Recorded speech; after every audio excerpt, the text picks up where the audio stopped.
안녕하세요. 상수주역입니다.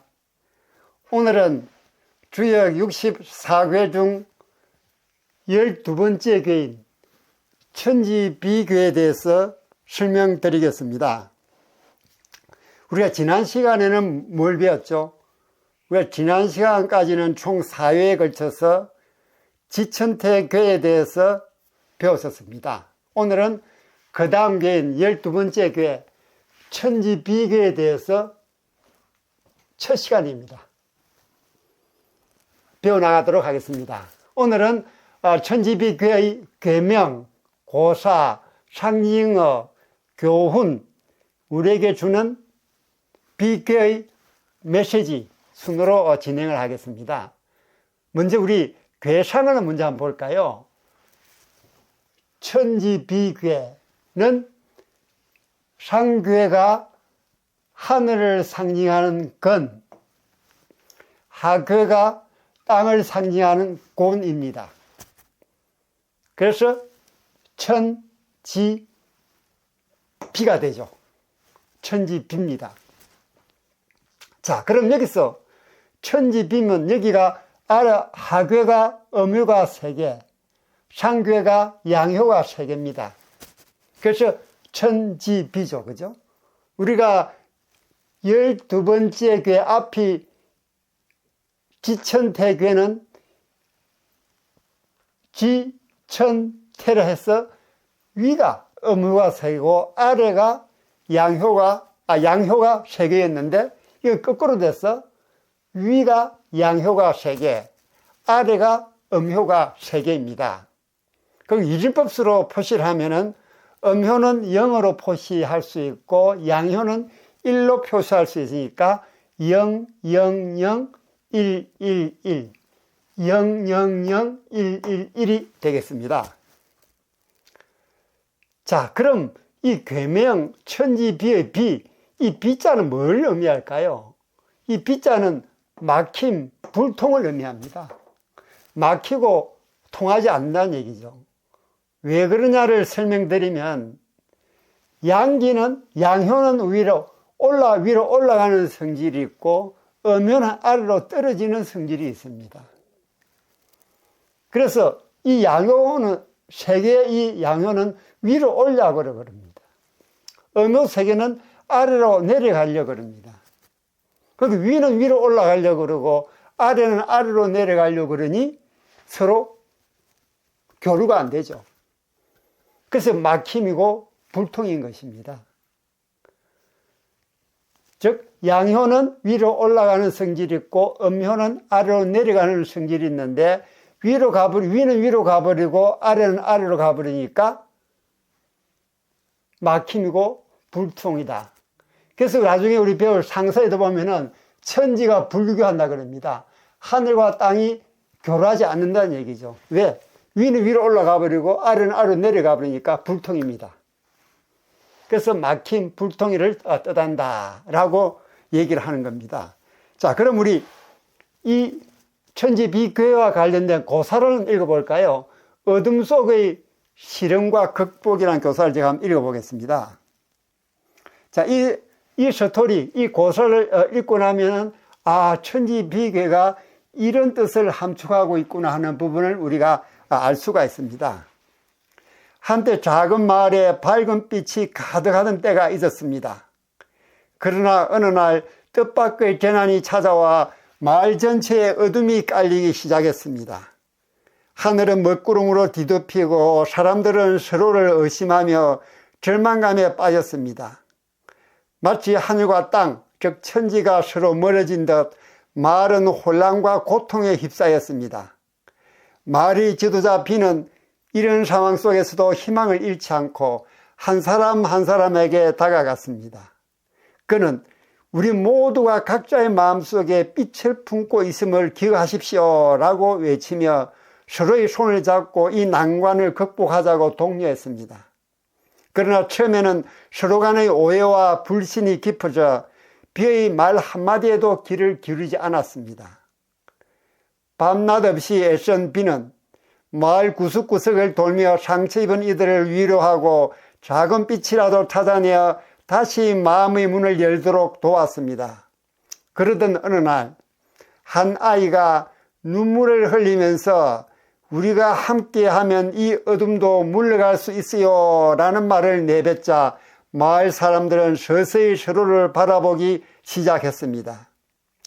비꾸준한 노력과 사람들의 작은 변화가 모여 차츰차츰 하늘은 맑아지기 시작했고 마을에도 웃음이 돌아왔습니다.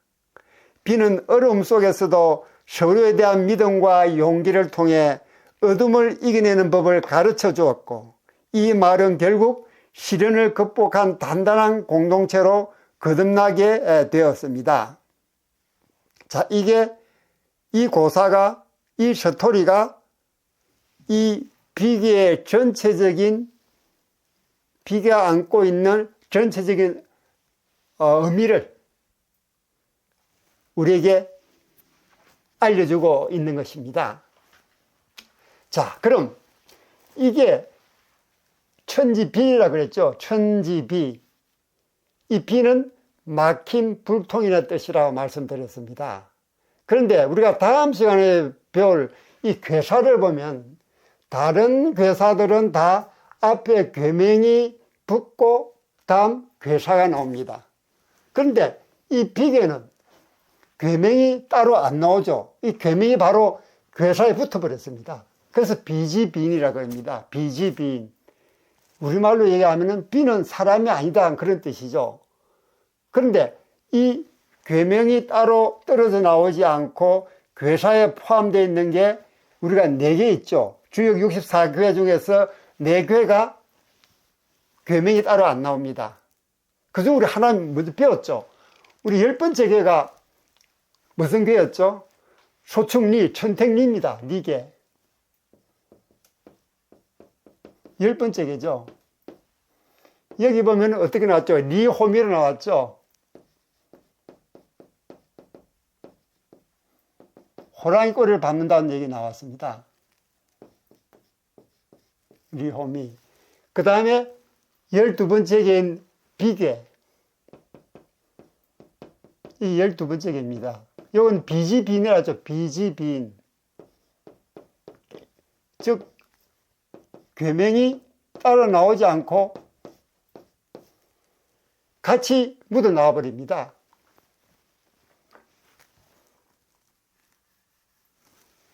다음 13번째 궤가 동인궤입니다. 동인궤.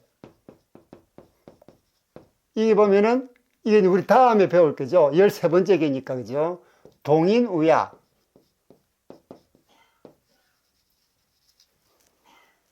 그 다음 52번째 궤 간궤입니다. 간궤를 보면은 이 52번째 궤죠. 여기 보면 간기배.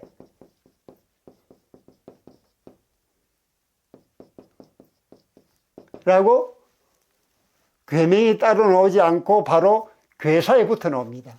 즉 10번째의 리궤, 12번째의 비궤, 13번째의 동인궤, 52번째의 간궤. 이게 64궤 중에서 4궤가 이런 형태를 띠고 있습니다. 자, 그럼 우리가 이제 다음 시간에 배울 괴사에서 왜 괴명이 없습니까? 라고 궁금해 하실 필요 없겠죠. 그죠? 64개의 괴사 중에서 4개의 괴, 즉 10번째, 12번째, 13번째, 52번째 이 괴는 괴명이 괴사에 다 붙어버렸구나 하는 부분을 알 수가 있습니다. 또 말 나온 김에요. 비지빈. 비는 사람이 아니다. 괴사가 좀 이상하죠. 그럼 왜 비는 사람이 아닐까요? 우리가 이 코 밑에 있는 입 사이에 있는 이 부분이 인중이에요. 인중을 중심으로 사람은 위로 구멍이 6개 있고 인중 아래로 구멍이 3개가 있습니다.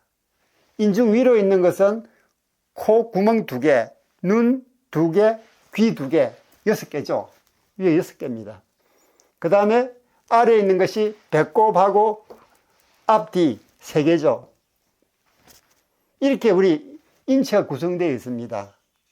그런데 이게 천지비를 보면은 이거는 양효가 3개죠. 이게 하나, 둘, 3개입니다. 양효가 3개. 아래가 음효가 3개인데 음효는 떨어져 있죠. 하나, 둘, 셋, 넷, 다섯, 여섯 구멍입니다. 6개. 즉, 천지비는 우리 인체하고 정반대죠. 그죠? 우리 인체는 인중을 중심으로 위가 6개 구멍, 아래가 3개 구멍인데, 우리 이 천지비괴는 거꾸로 위가 구멍이 3개, 아래가 6개입니다. 음효니까 떨어져 있죠. 그죠? 하나, 둘, 셋, 넷, 다섯, 여섯. 자, 그럼 우리가 지난 시간에 배운 지천태계의 경우에는 상계가 음효가 3개니까 6개죠. 6구멍이죠. 그리고 아래는 양효가 3개였으니까 3개의 구멍입니다. 그러니까 지천태는 우리 인간을 표시해 주는데 이 천지비계는 이 인간이 아니란 얘기죠. 즉 아래가 구멍이 6개 있고 위가 구멍이 3개 있으니까 사람이 아니라는 얘기입니다. 그래서 비지빈이란 괴사가 그렇게 해서 뜻을 나타내고 있구나 하는 부분을 우리가 여기서 알 수가 있겠습니다. 자, 그럼 괴명이 별도로 표시되지 않고 괴사에 표시되는 4개의 괴, 그리고 우리가 비지비인이 비가 사람이 아니다라고 얘기하는 게 바로 뭘 의미하느냐? 우리 인중을 중심으로 위에 있는 구멍 6개, 밑에 있는 구멍 3개를 중심으로 말씀을 드렸습니다. 다음은 비괴의 상징어입니다. 비괴가 상징하는 것은 무엇일까요? 비란 게 막힘이나 불통이라는 뜻을 가진 것을 말씀을 드렸는데, 상징어는 소통의 단절, 침체, 이게 비계가 얘기하는 상징어입니다. 비계가 얘기하는 게 소통의 단절, 침체. 그러면 소통의 단절이고 침체라는 이 상징어는 어떻게 나왔느냐? 상계는 양효가 3개면서 건입니다. 하늘을 상징하는 건이죠. 하늘은 이상과 리더십을 상징합니다. 이상적이고 리더십이죠. 보이지 않는 겁니다. 반면에 하괴인 땅은 음효가 3개로 되어 있죠. 이것은 곤괴는 현실과 실천을 얘기합니다. 현실과 실천을 상징하고 하늘은 이상과 리더십을 상징하는 거죠. 그런데 하늘은 양효니까 위로 올라가려고 그러고 아래 땅은 음효니까 아래로 내려가려고 그러니까 소통이 단절되어 버리는 거죠. 그게 바로 소통이 단절이 이런 상징이 나오는 겁니다. 그러다 보니까 단절되면 침체됩니다. 이건 사람도, 가정도, 사회도, 국가도 다 마찬가지예요. 교류가 돼야 됩니다. 우리나라 정치가 이렇게 극과 극으로 나누어서 이렇게 혼란을 겪고 있는데도 교류가 안 되고 있죠. 여가 야와 교류가 안 되고, 잘 사는 사람과 못 사는 사람이 교류가 안 되고, 배운 사람과 못 배운 사람이 교류가 안 되고, 하여튼 양극화가 이렇게 일어나다 보니까 이 소통이 되지 않는 겁니다. 가장 큰 문제는 바로 소통이 되지 않는다. 소통이 되지 않으면 단순히 침체가 오게 마련입니다. 지금 우리 경기 상당히 침체되어 있지 않습니까? 그렇죠? 그래서 비교가 말하는 상징하는 소통의 단절과 침체다. 자, 이 비교를 통해서 우리가 얻는 교훈은 무엇인가 하는 부분을 제가 말씀을 드리겠습니다. 첫째, 침묵과 인내로 때를 기다려라. 첫째, 침묵과 인내로 때를 기다려라 하는 얘기는 역경 속에선 말과 행동을 삼가세요. 불필요한 갈등은 상황을 악화시킵니다. 지금 우리 사회가 그렇습니다. 자, 예를 들면 직장에서 파워게임이 심할 때에는 자기 역할에만 집중하라는 얘기입니다. 침묵과 인내로 때를 기다려라. 두 번째, 내면의 덕을 키워라. 외부적 성공은 어렵지만 정신적 성장은 가능합니다. 독서, 명상 등으로 마음을 다 잡아야 됩니다. 그러면서 내면의 덕을 키워야죠. 예를 들면 경제 불황기에는 새로운 기술을 익히면서 역량을 강화해 나가는 것입니다. 세 번째가 작은 것에 감사랍니다. 이렇게 어려울 때는, 역경의 시기에는, 침체의 시기에는 큰 희망은 적고 현재 가진 것을 소중히 여겨야 됩니다. 예를 들면 실패한 사업 후에 가족과의 시간을 통해 마음의 안정을 되찾는 그런 기회를 가져야 되겠습니다. 이렇게 비괴가 우리에게 주는 교훈은 침묵과 인내로 때를 기다려라. 두 번째, 내면의 덕을 키워라. 세 번째, 작은 것에 감사라 하는 이 세 가지로 얘기가 되겠습니다. 마지막으로 이 비귀가 우리에게 주는 메시지는 어둠이 가장 짙을 때 새벽이 오고 있다. 어둠이 가장 짙을 때 새벽이 다가온다. 즉 어둡다는 얘기는 밝음이 온다는 얘기죠. 거꾸로 소통이 단절돼서 침체가 와 있다는 얘기는 이제 단절이 소통으로 바뀌면서 침체가 호황으로 바뀌면서 바뀌어나갈 그런 준비 시기입니다. 이때일수록 우리는 침묵과 인내로 때를 기다리고, 이때일수록 우리는 내면의 덕을 키우고, 이때일수록 작은 것에 감사하면서 이 단절과 침체의 시기가 벗어나고 새로운 다른 시기가 올 것을 대비하라는 그런 메시지를 우리에게 건네주고 있는 것입니다. 지금까지 주역 12번째 괴인 천지비괴의 괴명, 고사, 상징어, 교훈, 메시지를 말씀드렸습니다. 이와 관련한 여러분의 의견도 댓글로 남겨주세요. 하나하나 읽어보고 맹심하고 교정해서 더 많은 주역의 교훈을 우리 다 같이 배워보도록 하십시다. 여러분들의 좋아요, 구독, 댓글은 제게 큰 힘이 됩니다. 저는 다음 시간에 더 좋은 영상으로 여러분을 찾아뵙도록 하겠습니다. 여러분 안녕.